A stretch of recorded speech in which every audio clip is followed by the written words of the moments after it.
Hey everyone, and welcome to The Explainer.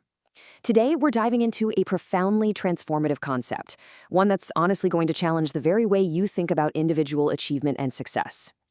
We constantly celebrate the lone hero, the solitary genius, the one person who stands against the world.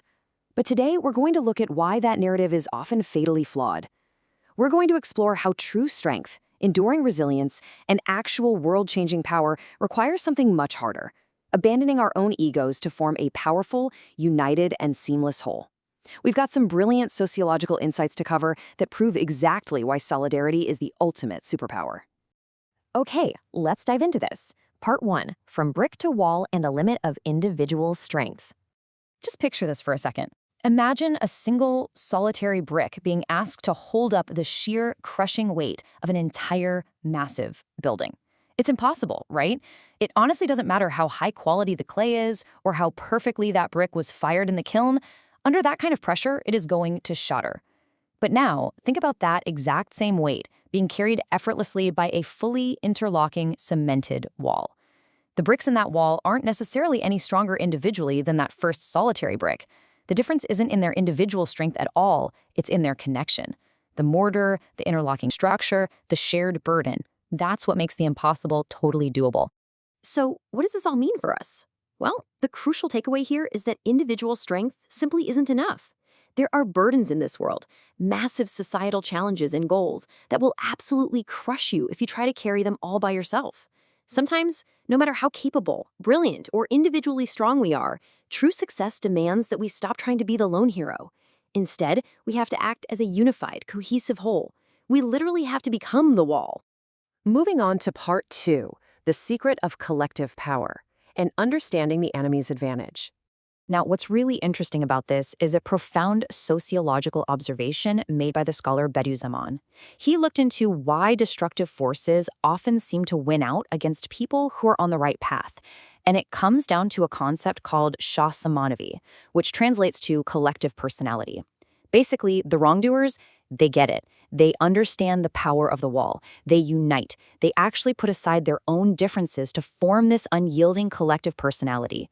Through pure solidarity, they create a single, massive entity acting with one mind and one force, which easily overpowers disorganized individual efforts. Think about the absolute strongest, most capable, most righteous individual resistance you can imagine. This solo person is giving it 110%. But put them up against an unyielding, unified, collective personality of people committing wrongdoing, and guess what happens? Because that group has achieved solidarity, the solo resistance, no matter how noble or incredibly powerful, is ultimately going to fail. It's just like we said earlier. A single brick, no matter how tough, cannot stop a wrecking ball. You absolutely need a reinforced wall for that. So the logic here is completely undeniable. If the side of truth, the people trying to do good in the world, wants to survive and thrive, we have to wake up to this reality. The only way is to match that solidarity. We've got to stop relying on individual heroes and start forming an equally united, structurally sound power. We have to build our own collective personality. Which brings us to Section 3, Overcoming Ego and Rivalry, the internal sacrifices for unity. Okay, but how do we actually pull this off? Transitioning from a loose collection of individuals into a united front doesn't just happen by accident, and it certainly isn't easy. It requires a really difficult internal sacrifice from every single one of us. There are 4 distinct negative traits we absolutely must strip away to form that solid wall. First up is the ego, or nephis, those selfish desires that make us prioritize our own comfort over the group. Second is selfhood, benlik, that constant need to be the author of a success, the urge to stand out rather than blend in. Third is false pride, yanlış onur, that stubbornness that stops us from compromising or admitting someone else has a better idea. And finally, petty rivalry, önemsiz rekabet, competing with our own allies for status instead of focusing on the actual goal. These 4 things, they are the enemies of solidarity. They're literal cracks in our mortar. If we don't set these aside, our wall is going to crumble at the very first sign of pressure. And this requirement for unity goes way beyond just our immediate friend circles.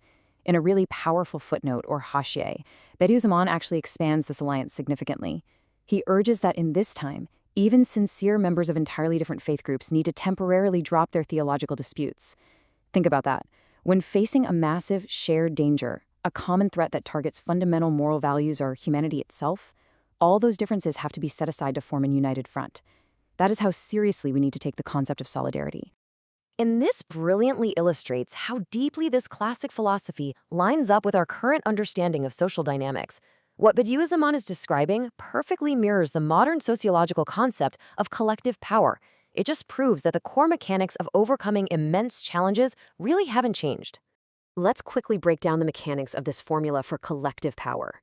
First, individual differences still matter. You don't lose who you are, just like a brick remains a brick. Second, a common threat or unifying goal is clearly identified. Third, and this is the vital action step, the ego and those minor, petty disputes are actively cast aside. And the result?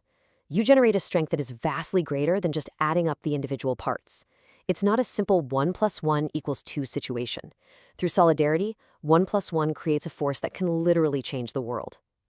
Let's move to our final part, Section 4, a cemented building and the divine blueprint for solidarity. Now, let's see how this all builds up to our ultimate climax, bringing the visual metaphor we started with right back full circle. This idea of the wall isn't just some practical sociology lesson. It's a profound spiritual truth. This divine blueprint for solidarity is beautifully captured in the Quran, specifically in Surah Asaf, verse 4. It reads, Allah loves those who fight in his cause and ranks as if they were a solid, cemented structure. Just let that sink in for a second. It perfectly captures our initial metaphor. A solid, cemented structure, an unbreakable, unified force where every single individual has locked arms with the person next to them, having completely dissolved their own ego into the mortar of a higher purpose. It takes the concept of teamwork and elevates it into an absolute moral imperative. So, as we wrap up this explainer, I want to leave you with a question to really reflect on. Have you ever truly set aside a personal dispute, swallowed your pride, and united with someone you strongly disagreed with just for a greater common goal? It's incredibly hard to do, I know. But as we've seen today, shedding the ego to form a collective personality is the only true way to build a power that lasts. The next time you find yourself clinging to some petty rivalry or false pride, remember that solitary brick and ask yourself, are you building a wall or are you just waiting to be crushed? Think about that, and I'll catch you in the next explainer.